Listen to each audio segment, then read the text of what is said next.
Welcome, friends. We are your hosts, Sandy and Wade, baby best friends turned husband and wife and business partners. This podcast is for the dreamers, the movers and shakers, and those who seek to attract their dream life. Strap in. Getting magnetic in 3, 2, 1. Like attracts like. If you see it in your mind, you can hold it in your hand.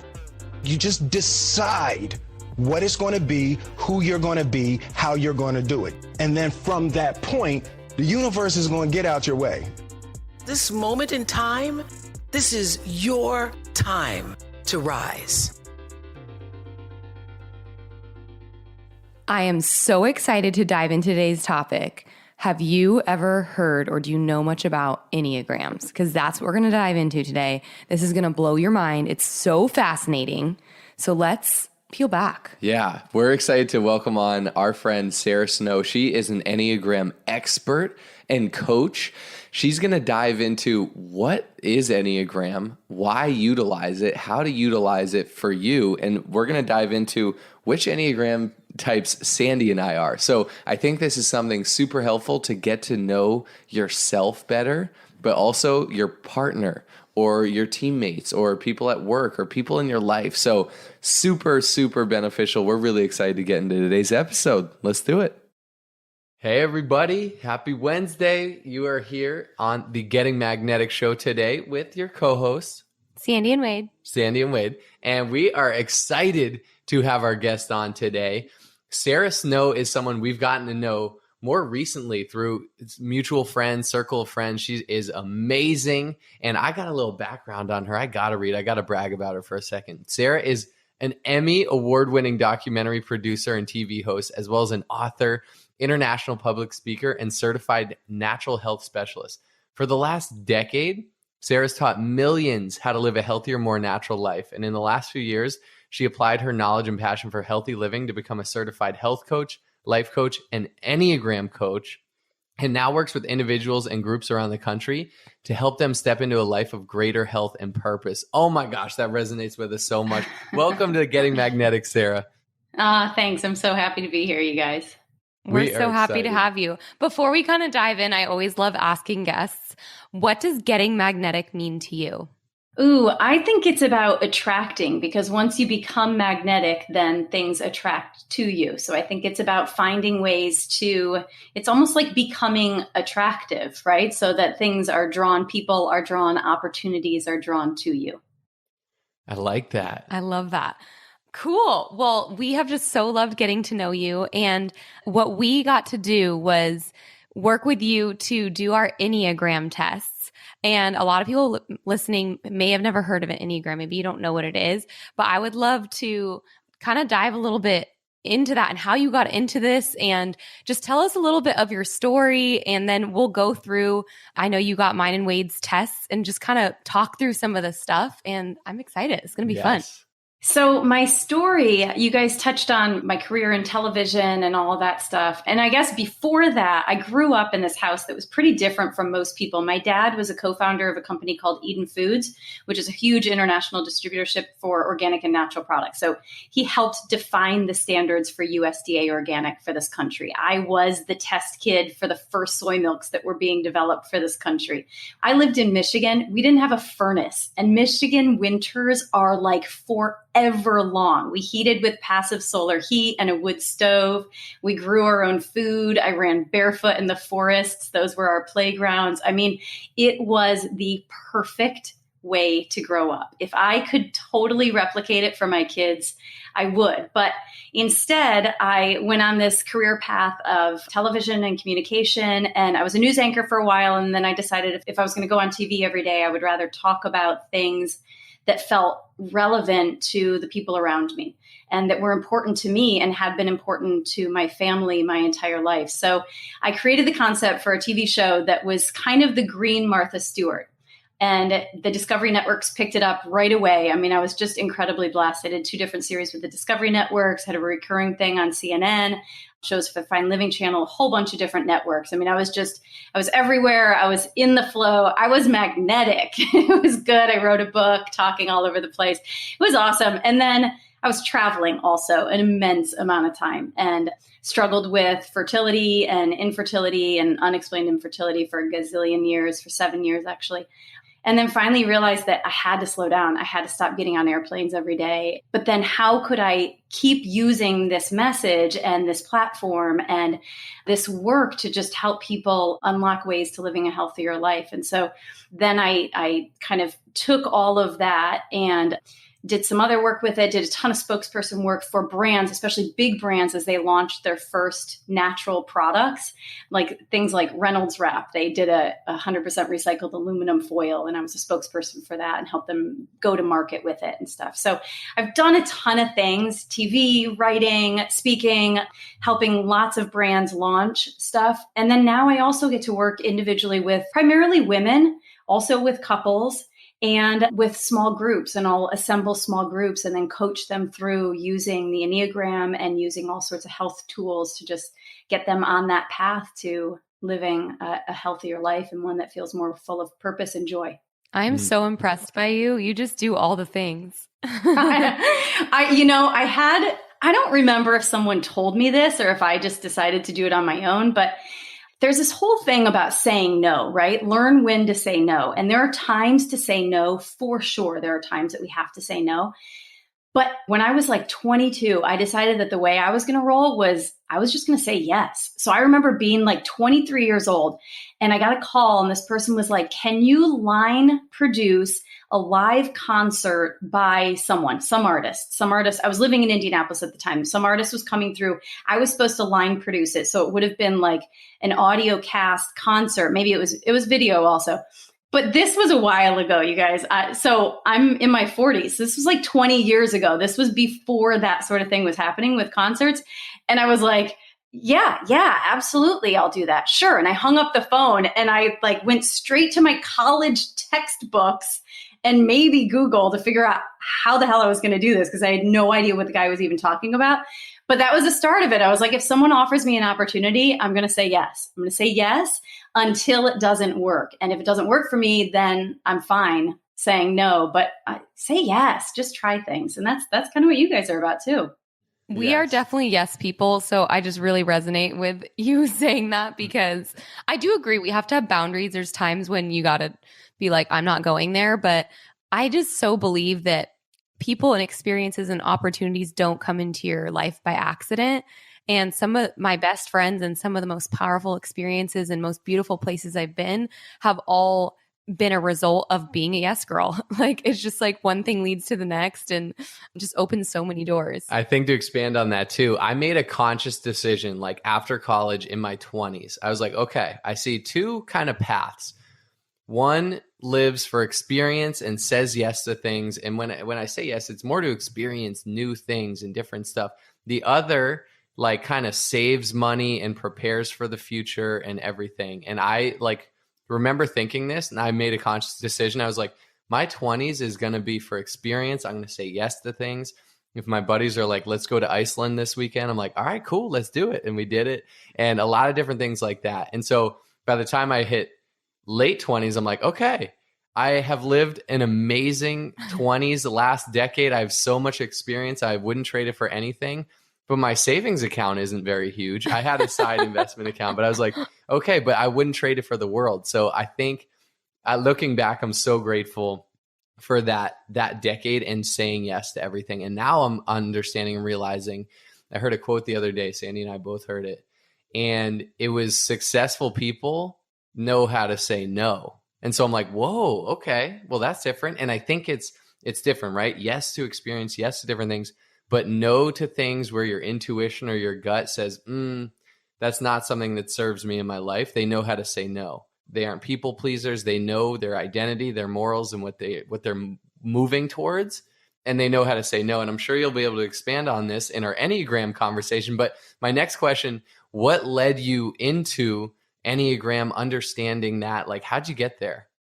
Years ago, someone asked me if I knew my type. And I was like, oh, I keep hearing about this, but I don't know my type. I don't think I do. So I probably went home and like found an online test and took it. And I took a test, and I will say that I mistyped at the beginning, and I can talk about that a little bit. But I took a test And I was like, wow, this is so cool. What an awesome opportunity. And then a few years ago, I was in Paris with my mom and my sister because we do a trip together every year. And I was so excited to have them take it. Like this was my whole thing for our trip was one night we were going to take it. And then they each took theirs. And it's been honestly one of the greatest honors of my life to help people I love understand more about themselves and their communication style and to do better with those things using the Enneagram. So like my sister, for example, she's married to a 7 and she's a 3. And I can talk to her about that and what that means being married to a 7 and what it means to be a 3 and what might trip her up as a 3 and what trips him up as a 7 and understanding each other. So I'm a 4, my husband is an 8, and I'll tell you what each of them mean in a second. But the 8 sees in black and white. The 8 is like, will stand up for the little guy and he'll stand up for the wronged person, but he'll like really quickly be like, no, this is wrong. This needs to be fixed. And then he moves on also. Like for my husband, there's no dwelling, there's no lingering, there's no brooding. He doesn't pout. It's not like that. And then I'm a 4, and 4s are pretty intense. 4s are emotional, but 4s strangely come to life when life gets hard. So as a 4, people can come to me with all their stuff and it doesn't like drag me down. It doesn't become too much for me. It almost feeds me. It's my greatest honor to be able to go deep with someone because that's how I connect. As a 4, it's all about connections and how can you relate emotionally with someone else.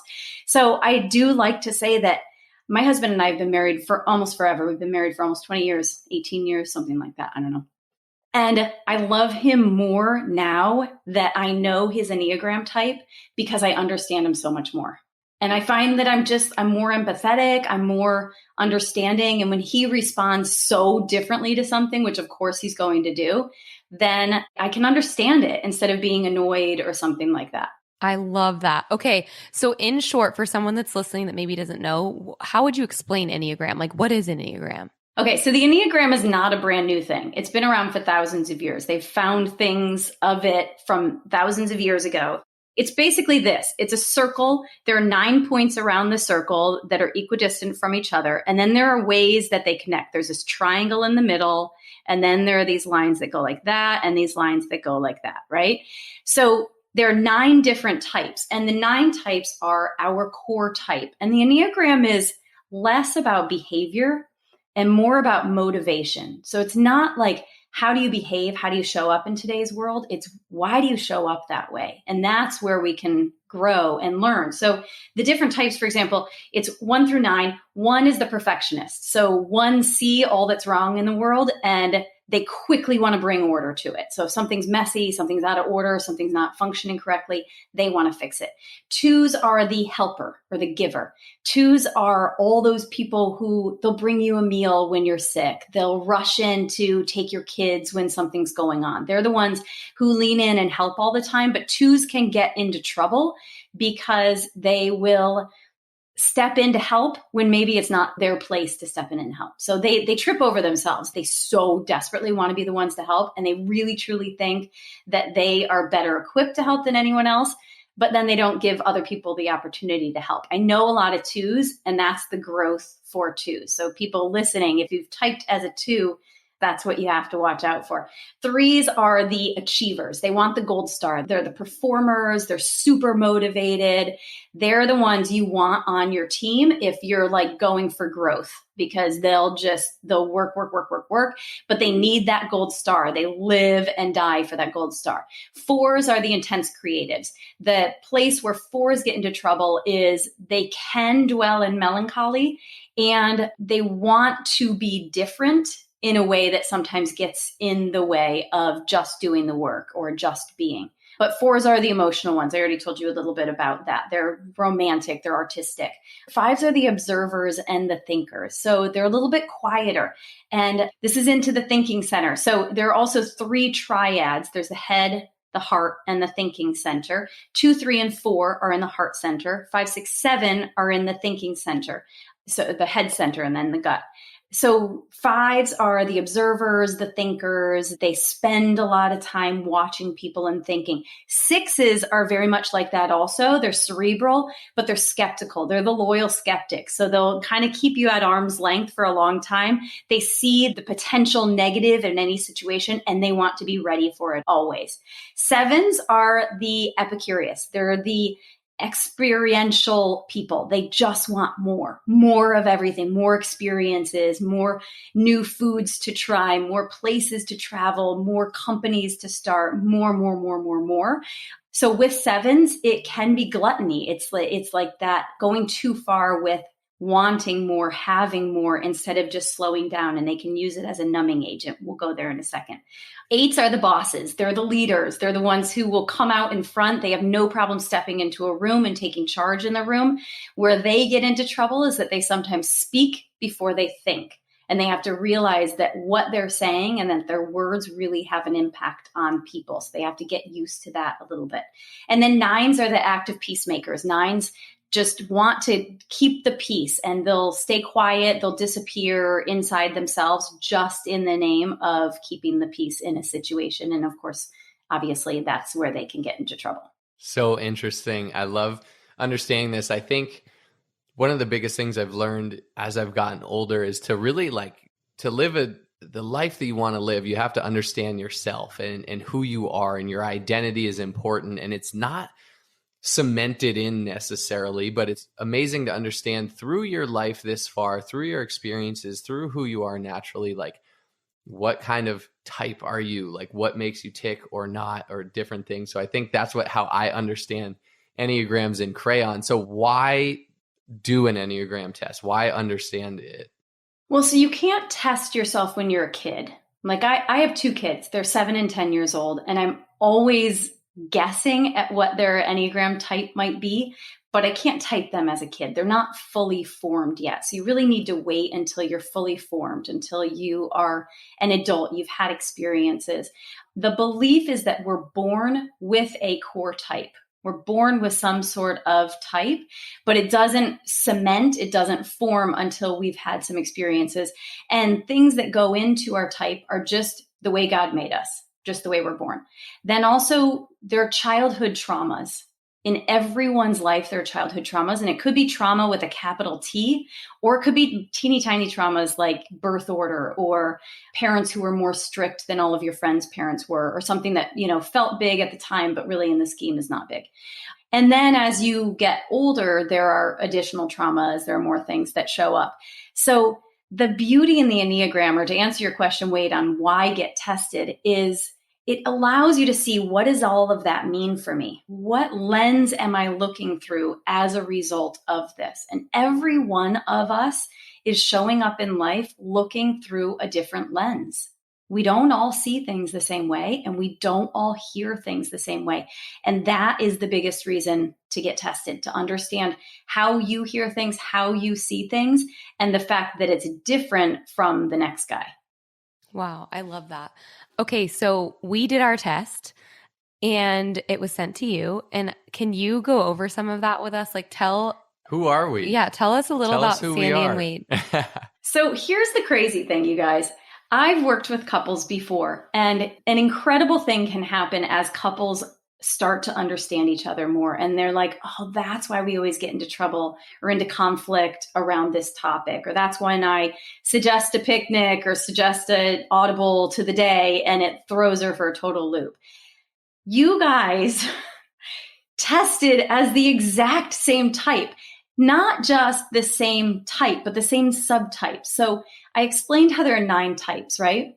Within each type, there are 3 subtypes. There's the self-preservation, which is the SP. There's the SO, which is the social. Self-preservation is focused on how can I feel safe? How can I make sure I can get out of danger at any time? Socials are focused on a group. How can I be a part of groups? How can I lead groups? Very much on that bigger group picture. SXs are called the sexual. It's the one-to-one. It's not always sexual in the sense that we talk about sexual, but it's the one-to-one connection. So SXs are always after what's the juicy thing? What's the next juicy thing? So it's a connection with a new person, or it might be a new opportunity, a job, something like that. So You both tested as 7s, but both of you as SX 7s. Immediately after I got your tests, or right when I looked at them anyway, I asked you if you took them together, because obviously you lived together and I know you had kind of been waiting to take the assessments. And so I figured you probably sat down together in the evening or the afternoon to take them. So that's why I asked, did you like bounce things off of each other? Did you help answer each other? Tell me about what the experience was like taking the assessment for each of you. So we were sitting next to each other, but we did not take it together. Sandy asked me a few words like, what is this word? Yeah, there was one word. I was like, what does this word mean? And then I was like, you know what? If I don't know what the word is, I'm going to say not true, because no one's obviously ever told me that, because I don't know the word. So there was a couple times I asked him, like, what's the definition of this word? So outside of definitions, we did not compare anything. We definitely laughed at a few things that were so blatantly not true or true. Yeah. But it was like after we already answered Like it. there was one that said, I am mild. I was like, very not true. I was like, dang, who is saying I am very true to someone but explain me as mild? I was like, Yeah, no, opposite. Spicy as all hell. Yes. So to answer your question, no, we were next to each other, so maybe we were picking up on each other's energy, but we didn't compare or contrast any answers or anything. How long have you guys been married? 2 years, but we've known each other our whole lives. Mm-hmm. Oh, that's right. Your childhood friends. What was childhood like for each of you? Oh, Different. man, that's a loaded question. We had very different upbringings. Very. Yeah. Sandy grew up out here in Southern California, and I was born out here, and we were actually best friends as babies. Shout out to episode 1 of our podcast. But when I was 2, my family moved to the East Coast. So I would say I grew up in a more, I don't want to say typical, but kind of a Northeast fashion. Like, okay, you kind of go towards, let me go to college and make sure I get educated there. And I pursued my master's degree and played football and was an athlete. And then I went to the corporate world and like, let me climb my way up there. And in a house where my parents were there most of the time, they got separated in my childhood and then came back together and then separated when we were out of the house. So I would say mine was like full of love, but also full of trauma. There was a lot of trauma in my childhood because of my mom's mental health. So answering some of the questions, definitely like, this is like my inner child answering this question, but it's also like, it still resonates with me so much, you know? I think, for me too, Sandy and I have talked about this. She has more apparent trauma in her childhood. I would say I have trauma too, maybe the lowercase t, but what I've realized about myself is, and we'll probably get to this in my 7 archetype or whatever, but I look at like everything through a positive lens. So my brother and I are 2.5 years apart. He's younger. And we look at our childhood experience very differently, in a very different light. Like I put a positive ray of sunshine on like everything I realize. And I almost don't sit in the trauma or the emotions or the pain or the suffering. Like I choose to move towards positivity always. So when I reflect like, no, I definitely had trauma too. I just don't even really focus on it or think about it. Whereas Sandy has like been defines molded me by it Yeah. in a good way, in a lot of amazing ways. Like pain drives a lot of things, and she always says your mess can become your message. So very different childhoods, but I guess we're the same. I'm like Enneagrams. really surprised we're both a 7. Like I feel like hearing you describe those 9 levels, the 7 does resonate with me, but so does the 8 and the 2. Mm-hmm. Like I'm definitely say that for a you, leader too. and I'm definitely a helper. I will do anything for anyone. I will like sacrifice sleep. I will like go out of my way to help people, even if it's not totally in alignment with what's best for me always. So I'm curious because I've heard of like wings before. Is that a thing? Yeah, wings are a thing. So you have your type, and then the 2 numbers on either side of your type are your wings. And some people believe that you're dominant in one wing or the other. I believe very strongly that it takes both wings to fly. Because if you were a bird and you were only flying with one wing, what's going to happen? You're not going to fly. Yeah. Yep. You go Totally. in circles, right? You don't go anywhere. You don't grow. You don't change. You don't move. You just go in circles. So the growth is finding ways to access both wings. How can I make sure I have access, or I am properly accessing both wings, both sides of it? So Sandy, it's interesting that you say that. I'm actually pleased that you picked up on that. And when I look at your assessment, you scored highest as a 7, but you're really high as an 8 also. And it could just be you're a 7 with strong access to your 8. And here's the other thing, you guys. If somebody goes online and they take a free test and they don't know anything about it and they haven't had anyone like put them in the right mindset before they take the test, there's a chance that they will mistype, especially with some of the free tests out there, because there are a lot of tests out there now and a lot of them are not good. There are a few that are really good. The Enneagram Institute has one that's just like $15. It's inexpensive.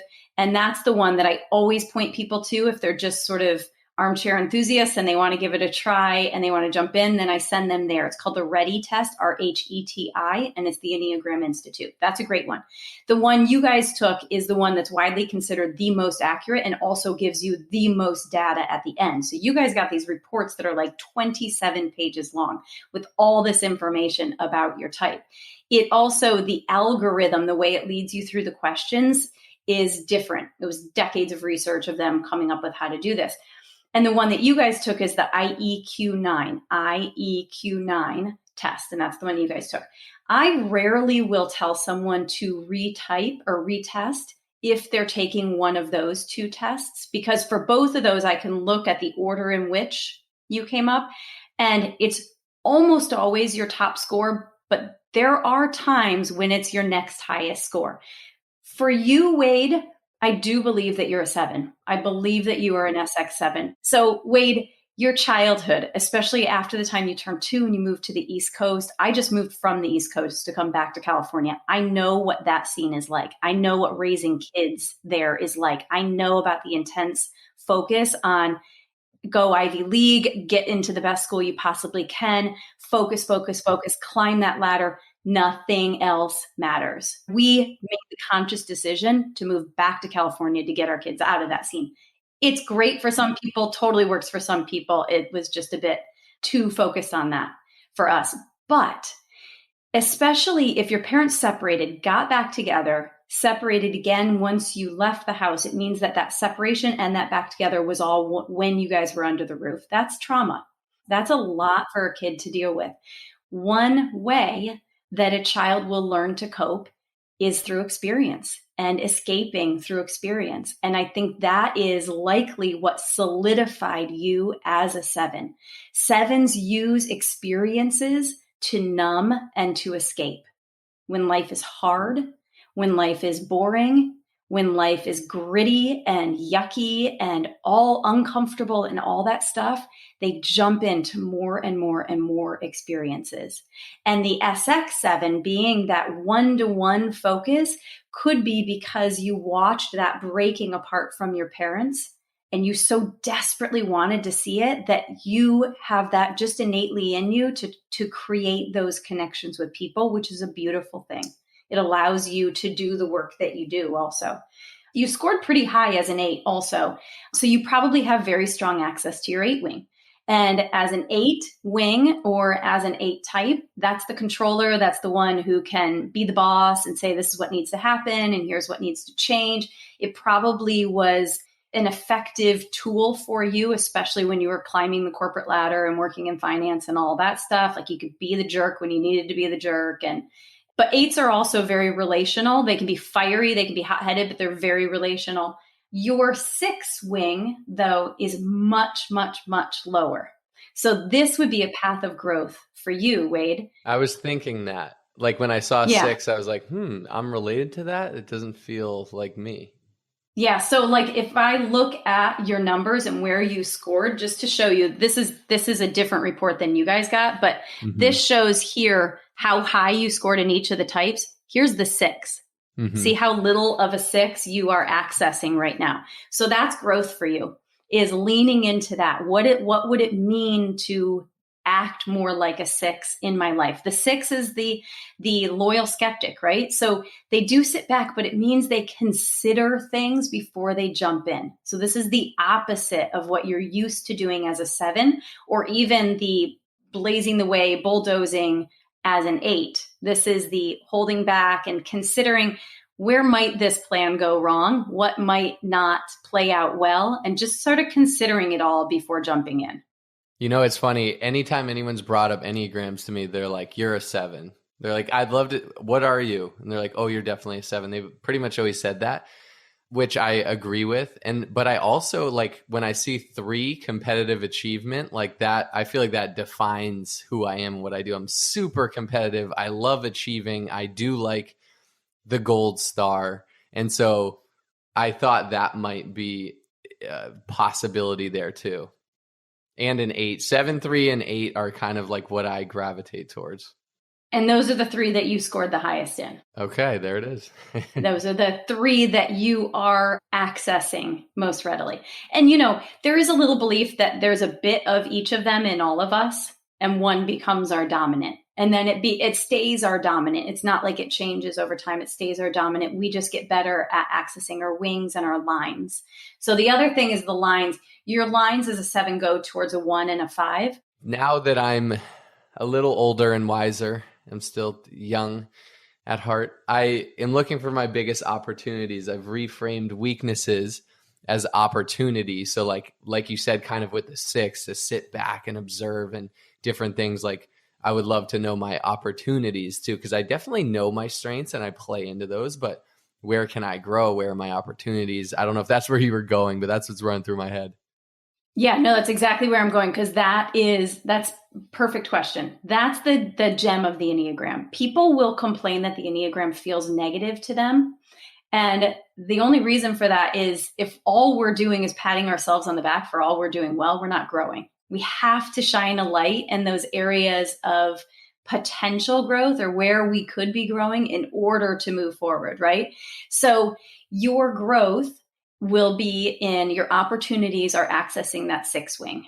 Accessing the 6 wing by really slowing down and considering things before you jump into an opportunity. 6s are extremely loyal. 7s flee.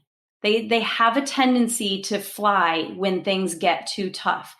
7s in a relationship, once they've committed, they can stick. But otherwise, 7s have that tendency to not want to get too deep because as soon as it gets messy, they want to fly off and try something else instead.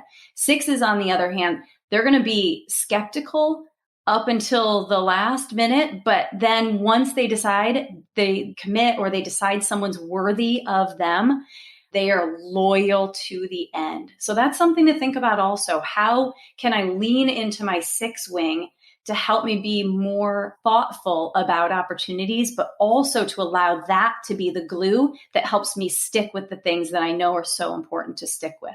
Mm-hmm. I think the word skeptical to me is just so opposite of me, which means therein might be an opportunity. But I think I would probably, in gravitating towards where can I sit more in a 6 and feel into that, I'd probably replace skeptic with more the concept of like, okay, really sit back and sit into something and think about it and feel it and process it.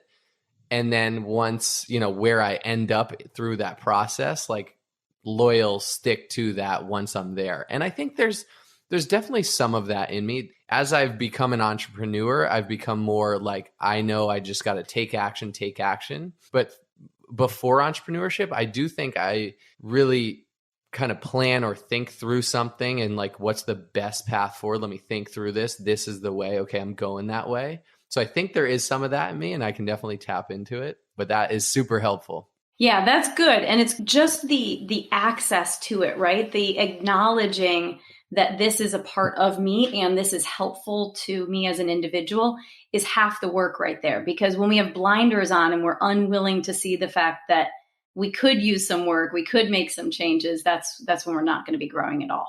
I think a part of me is like, this is helpful. And, I think as humans, but I think me too, like, okay, I want to focus on my strengths. Where's the good here?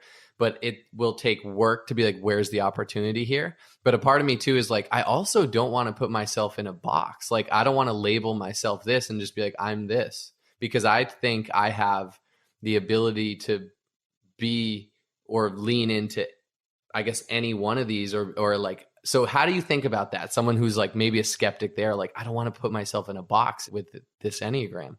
Let me paint a tiny picture for you with that. I'm an Enneagram 4. 4s intensely want to be different. It's why I have such a hard time jumping into something that other people are doing. Because I'm like, well, if I just do what other people are doing, then I'm just like them, and I don't want to be just like anybody else, which is weird because I was not the kid who like tried to stand out necessarily, but I desperately wanted to be different. And part of it was probably just my hippie upbringing and all of that stuff as well. So as a 4, the worst thing in the world is to be put in a box with other people and be told you're just like all of them. And even as a 4, I don't feel like I'm in a box with other people who are just like me. Maybe it's just the way I choose to look at it. I choose to look at it as, okay, this is an opportunity to see my strengths and see all these areas for potential growth, all these areas where I can work against my tendency to relive past hurts. I can work against my tendency to worry about what other people are thinking about me. These are all things that are just specific to a 4. So these are things for me. It's not about being in a box. It's all about getting out of that box, because the healthiest version of you is not going to be the version of you that's just so 7 up and down that anybody on the street says, oh, you must be a 7. The healthiest version of you is the version where someone's like, whoa, I don't know. You're so well integrated. That's what it's called, levels of integration. As you grow and you become more aware and you change, it's these levels of integration. When you're more highly integrated, you're not so stuck in just being such a 7. I love it. Does that make sense? Yeah, that makes a lot of sense. I'm excited to unwrap Sandy. I think she's like this beautiful rose petal that has so many amazing layers. And as I peel it back, I'm like, wow. And I'm still learning every day. See, that's the beauty of a marriage too. You get to just keep learning over time.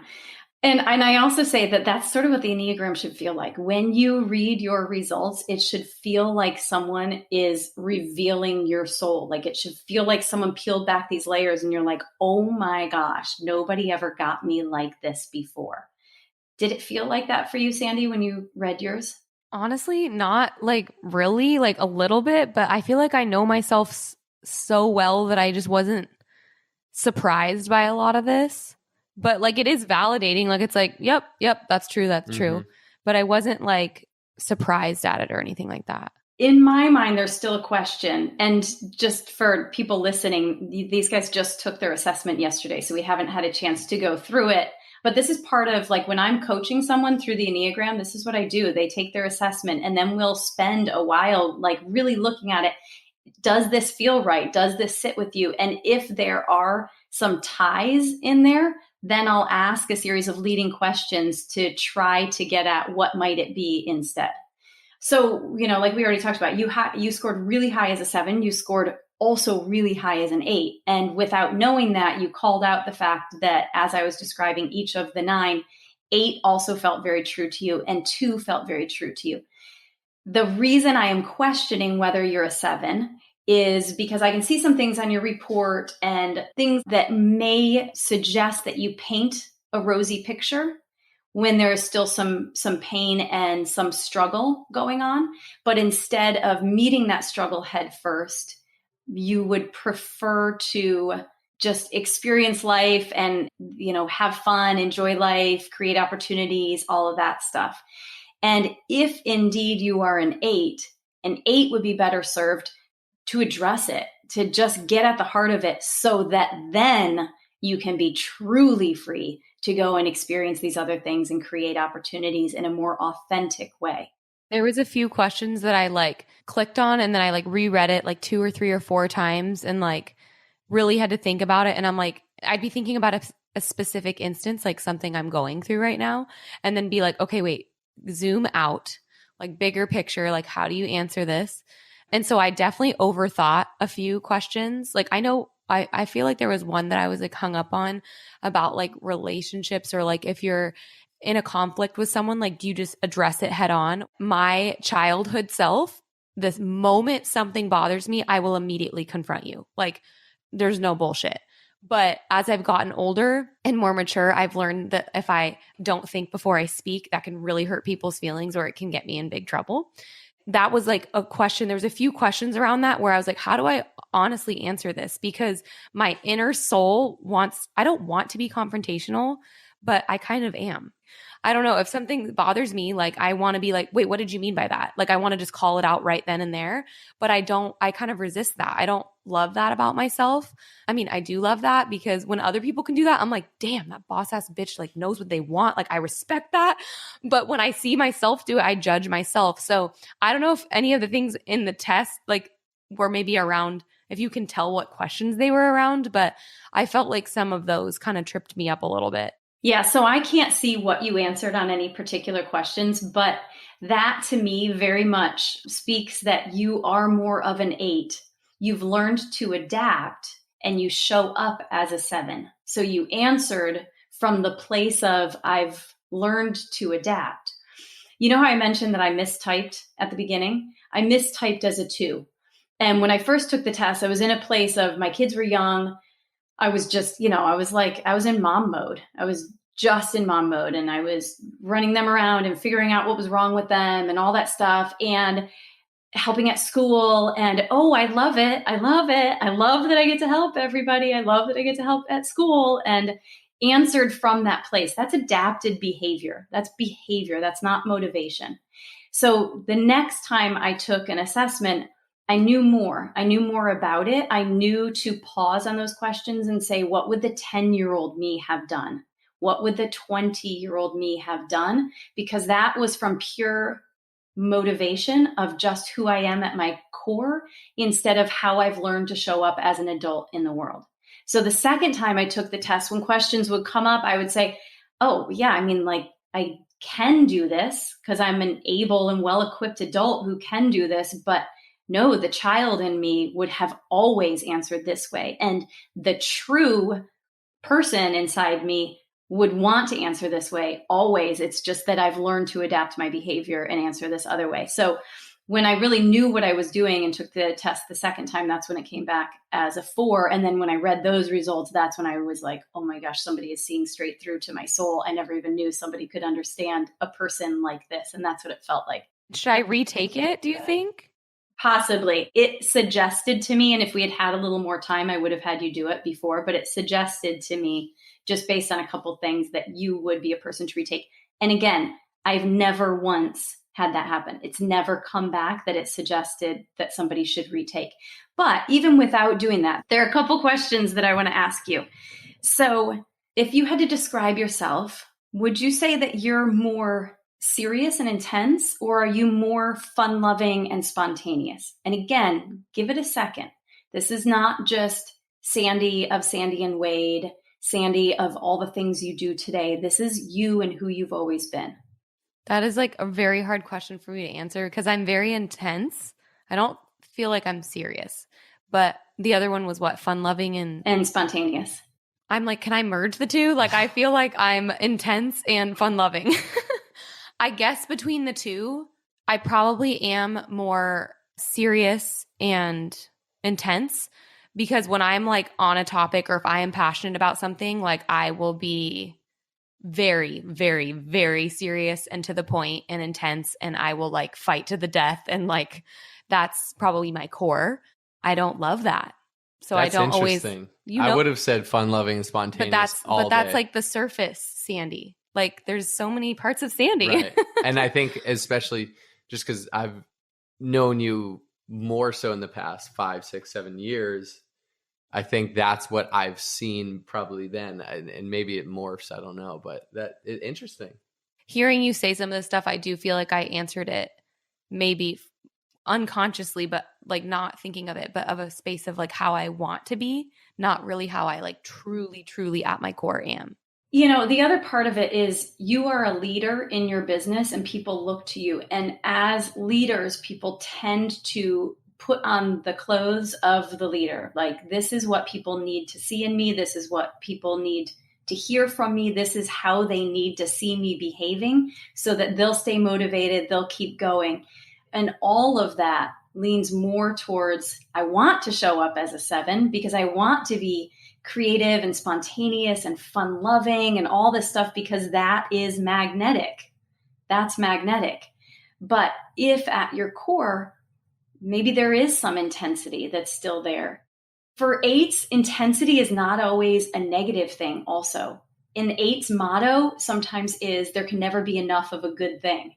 So when something is good, they want more of that also. Eights have that tendency that sevens do right there of this is good, I want more of it. So there's similarity there as well. Okay, so next question. Do you process most experiences more through your mind? Or do you think you process experiences in life through your gut and through your body? My gut and my body. For sure. That one is like a very true or 100%. That is 100% an eight.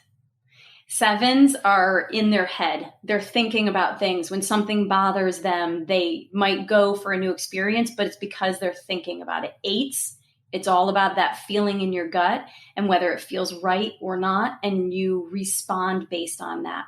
Eights are in that gut triad. So they have easy access to the emotion of anger, but they also, once that feeling in their gut clears, then they clear also. So life is either easy or you feel it in your gut and you respond that way. That's very much an eight.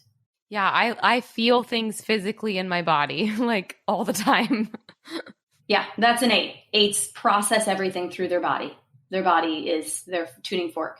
I'm in my head, but I have the 8 wing because I'm learning from Sandy really to go with gut and go with intuition and instinct more than to sit and think about it. But I have the opportunity of a 6 to sit and think of things more. So I guess I'm learning it all as I go.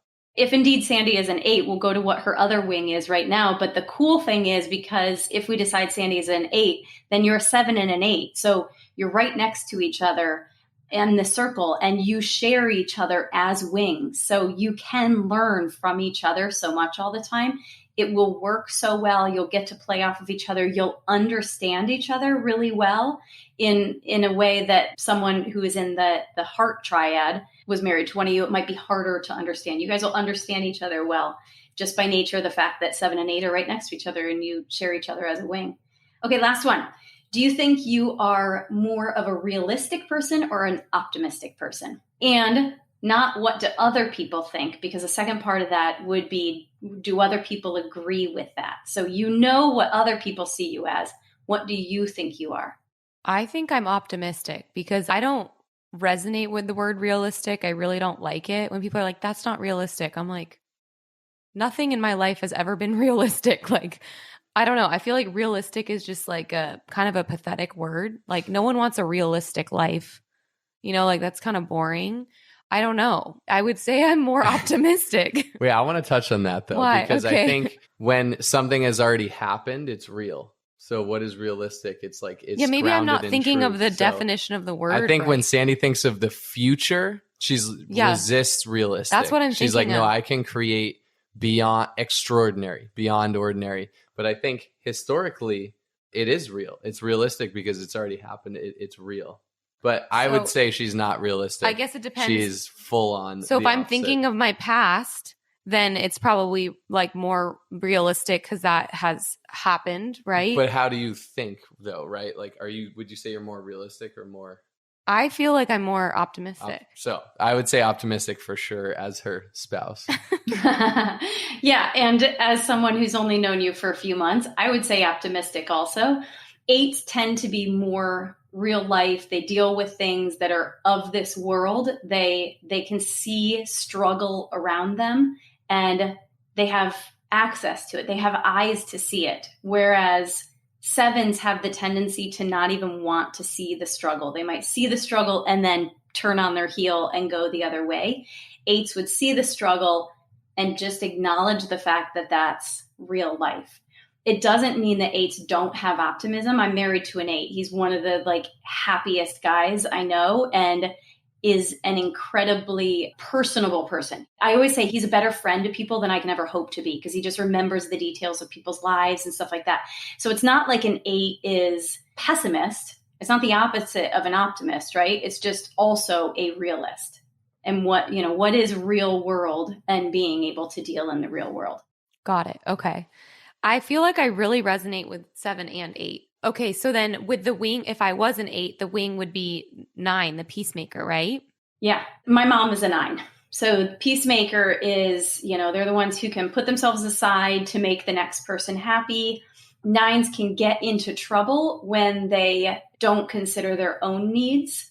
I don't see that for you. I don't see that getting you into trouble necessarily. Let's see how you scored. You scored fairly high on your 9, decently high, and then of course high on your 7.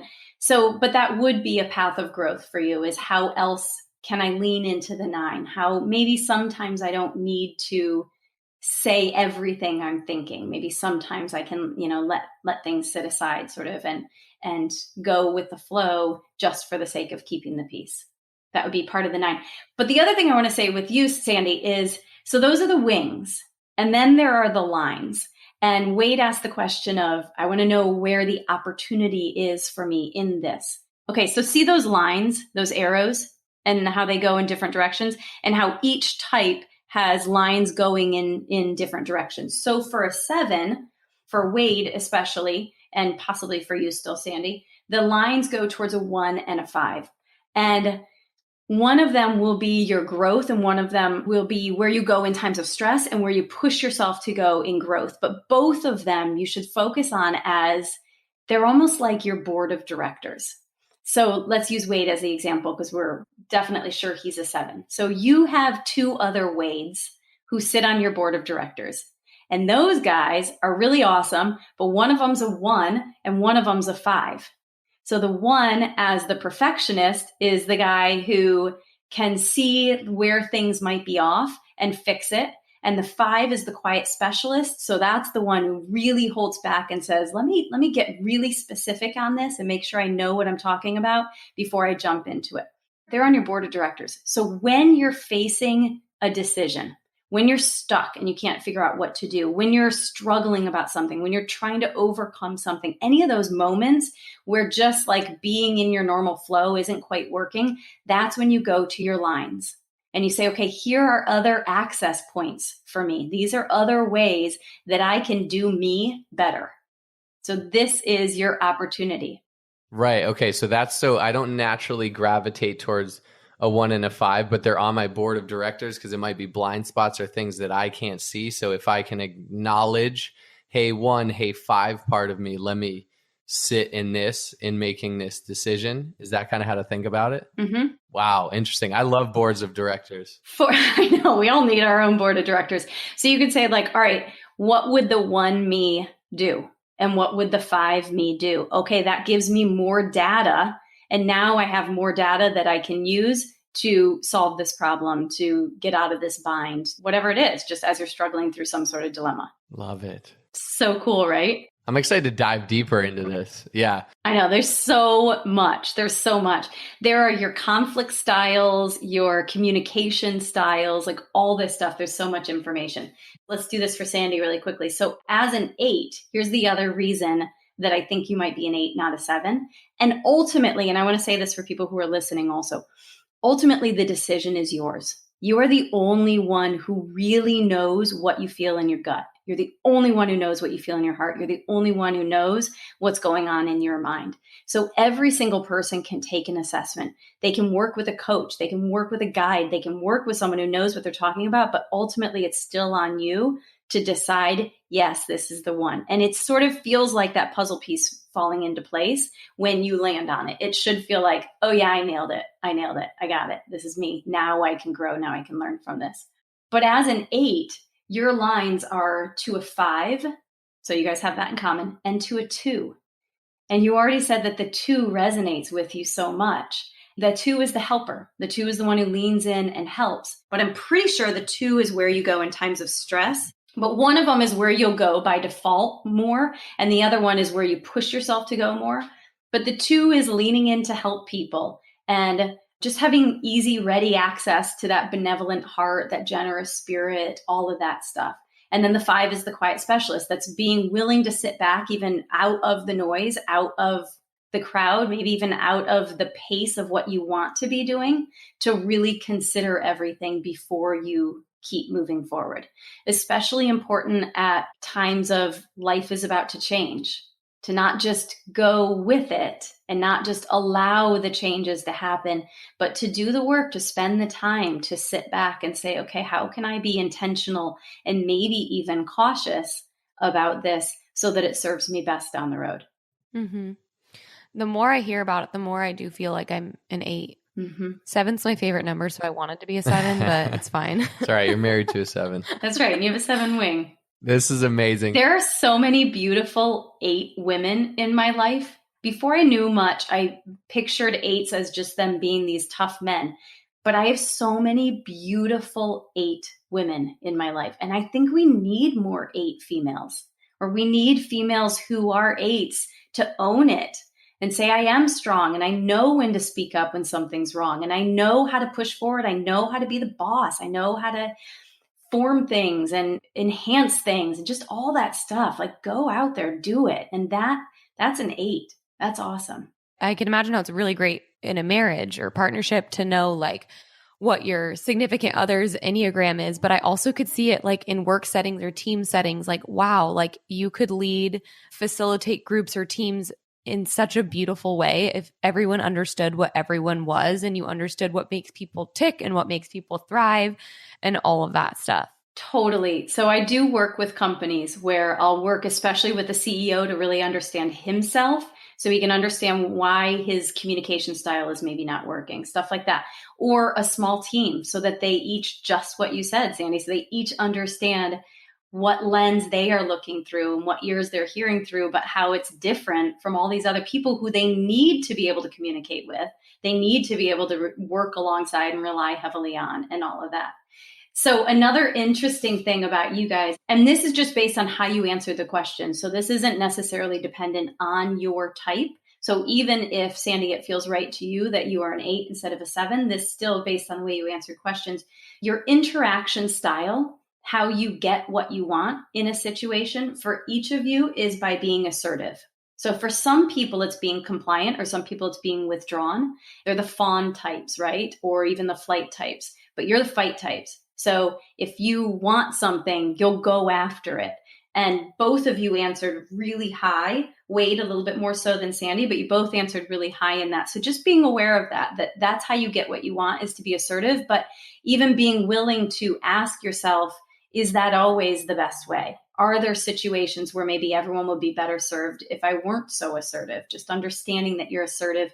And are there people in your life even who could be rubbed the wrong way by that?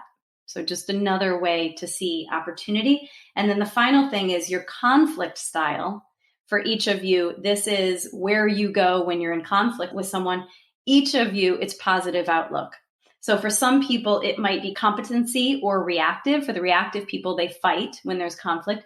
For the competency people, they're like, no, I understand. Here's what happened. And they just want to show up really competent. But for you guys, both of you, it's painting a rosy picture. It's positive outlook. It's no, things are fine. They're going to be fine. They're going to get better and all of that. I was thinking about it this morning when I was preparing to talk to you guys, and I was thinking about for 7s. And for 7s, there's this tendency, especially to want to numb and to escape the pain. And that is that positive outlook thing. That's exactly what that is escaping the pain and numbing out and even faking good in some situations. And the real growth, or often the work of a 7, is to be willing to live in that struggle, to be willing to recognize that life gets hard. It does. It gets messy. It gets gritty, but to stay in it and to experience it rather than finding a way to numb out or escape. That's a huge opportunity for me. It definitely is. Question: are there certain numbers that don't like connect or resonate? Like, I feel like there's certain people that like really annoy me. Mm-hmm.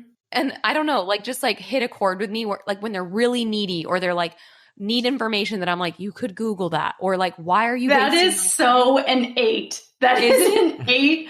Oh my gosh, that's like textbook 8. Yes. Okay. Because I'm like, does anyone else ever get annoyed with other people? And then I'm wondering, is this an Enneagram thing where maybe our Enneagrams just aren't aligned, or maybe it's just who I am?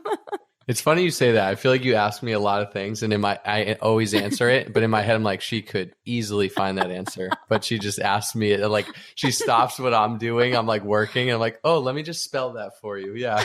That's very much innate. They don't want to be bothered by that stuff. And yeah, it's irritating, right? So that right there is an opportunity for growth for you, though, is to just recognize that, to not sit back on, is this something broken in me? Is this just something about me that other people don't struggle with? But instead say, this is an opportunity for growth. I am no longer going to let it annoy the crap out of me when someone seems incompetent or when someone seems to struggle where I think things should be easy. But to instead say, all right, this is an opportunity for me to soften, for me to access my 2 line and to just help them. Because a 2, when someone shows incompetency or need, a 2 feeds right into that. That's like their happy place for a 2. So that could be a way to access your 2 line, is in those situations. Wow, this has all been just so fun. We're so thankful for your time. And obviously, I want to direct people to be able to go to your website and take this extensive test that we did.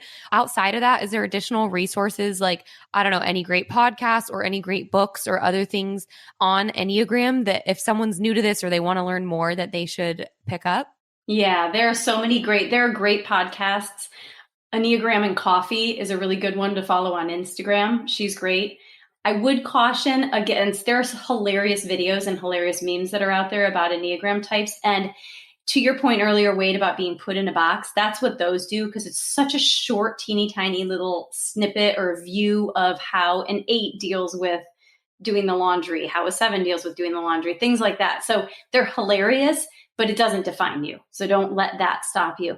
There are great podcasts. I would say one of the best books is this book called The Road Back to You by Ian Morgan Crone. It's excellent. He has a podcast also. His podcast, I think, is one of the best ones out there. Typology is the name of his podcast. So this is the Enneagram journey to self-discovery. It will help someone who has kind of an idea of what they might be, but then to solidify that. This book helped me a lot when I was struggling between, am I what I typed as first that doesn't feel right to me? Or am I what I just typed as that feels way more real to me? So that was when I was going through that. The other book that came out right after that one is The Path Between Us. And this is similar, but this is more for relationships. So like you can see, I have Post-its in here because I reference these books all the time. I reference them for myself and I reference them for my clients and all that. Those are basically the ones. The other one that is good is this one. This is the Essential Enneagram. There's another organization called the Narrative Enneagram that does an assessment that is more narrative. It's like, read these paragraphs, which one feels right, then read these and these. And this book kind of takes you through that journey. So that's another interesting one. It's just a little thin paperback thing. So the Essential Enneagram is that one. And then, like you said, if you go to my website, which is sarasnow.com, there's a link you can click to take the assessment and then even book a download session with me so that then we can do exactly what the 3 of us just did, where we deep dive, decide if the results feel right. What does it mean for you? What are your paths of growth? What are the opportunities for you going forward? I love that. This has been an amazing dive into us and understanding ourselves better. And for anyone out there listening, if this has inspired you to dive into yourself more, understand yourself more. Sara, you just kind of answered it, but yeah, final question is where's the best place to connect with you? Is that your website? And for someone looking, we'll drop the links in the show notes, but looking to take that test, where do they find it? How do they work with you? You kind of just answered it, but to drive it home. Yeah, my website, sarasnow.com. You can click a link to take an assessment and book a session to go through it. For somebody who just, doesn't necessarily want to work with a person, you could go to the Enneagram Institute, their website, enneagraminstitute.com, and take an assessment there. You also can get in touch with me through my website, and Instagram is the other good place. And I am at the Sara Snow on Instagram and Facebook. Amazing. So good. We are so appreciative of your time and your energy and just creating this space with us. This was so fun to peel back the layers and kind of better understand. And I feel like we'll talk about this offline, but I might need to retake the test. Yeah, I know. Well, we can talk about it. And it also might be that I can point you to a couple resources to read. And retaking the test so quickly might feel confusing. So it might just be reading and we kind of go deep and figure it out. But we'll get you figured out for sure. Awesome. Well, thank you so much, Sara. Have an amazing day. You guys too. This was an honor. Thank you. All right. Bye. Okay, that blew my mind. Everything about it. So good. It was amazing. And I love that we got to share that with you guys live. Like, as you went through that with us, you know, Wade and I both typed as a 7. I think 7SX1. Yes. And after we stopped the recording, Sara and I talked for like 45 minutes on a call. And I was like, you know what? Like, after everything you said, like, I don't think I'm a 7. And she asked me so many more questions, and we fully pulled back the layers and realized, like, I'm 100% an 8. So it was just funny because that whole time we're sitting here thinking Wade and I are both 7s. And like she said, it's very untypical to need to like retest, but I'm an 8. You're not typical, baby. I am not typical. You're not typical. Yeah, you're definitely an 8. And it's pretty cool. And I think 7s and 8s complement each other. They do. There we they go. do. I want to know what you guys are. Yes. I want to hear what your experience is from taking this test, going through the process, learning more about you. And, you know, like Sara said in that episode, she's like, when you read the description, you should feel like your soul's being revealed. And remember when she asked me that, I was like, not really. Like, I didn't want to lie. I was like, I don't feel that way. But when I read the description for an 8, my soul's being revealed. I think it's so crucial. It's such a great way to go deep within inside yourself and get to know yourself better and how you approach the world and what your strengths are. And as we talk through there, what your opportunities are. So just an amazing exercise, call to action. Check the show notes, go in there. We drop some links for you to take your own Enneagram test. There are different varying levels, and it goes up to as much as you can work with Sara to work through what your Enneagram is and understand that and understand yourself from that perspective. So amazing. Check that out. And you know what? When you take it, what if you share it on social media? Share it. Tag us, tag Getting Magnetic. That'd be really cool to see what all you guys are. Who are my 7s out there? Who are Sandy's 8s? And as always, we appreciate you guys so much. We see you guys tagging Getting Magnetic and tagging us on social media. And it's just so amazing to see this community come together and meet every week here on the podcast. So awesome. And we are grateful. And we're grateful for all of you that have left reviews and that leave comments. So don't forget, rate, subscribe, review, share it on social media. That's what keeps this podcast going. So thank you guys. Have an awesome day. Only those that can see the invisible can do the impossible. So remember, you are magnetic.